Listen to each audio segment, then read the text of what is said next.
take these out like that. And it's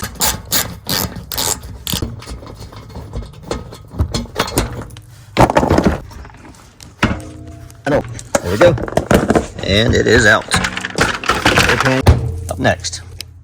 First, pull the top of this pin out, like so.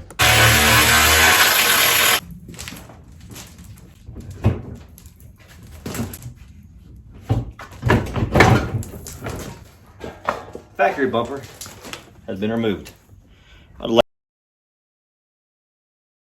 This, you stick them into the slots and take.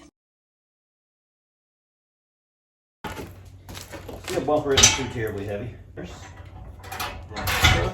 like that.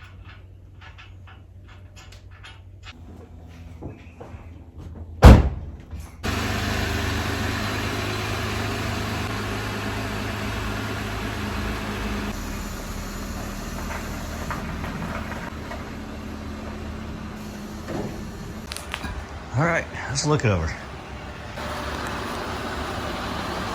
good. Still got to tie off these wires here. Still come back and mount a winch, which will come later.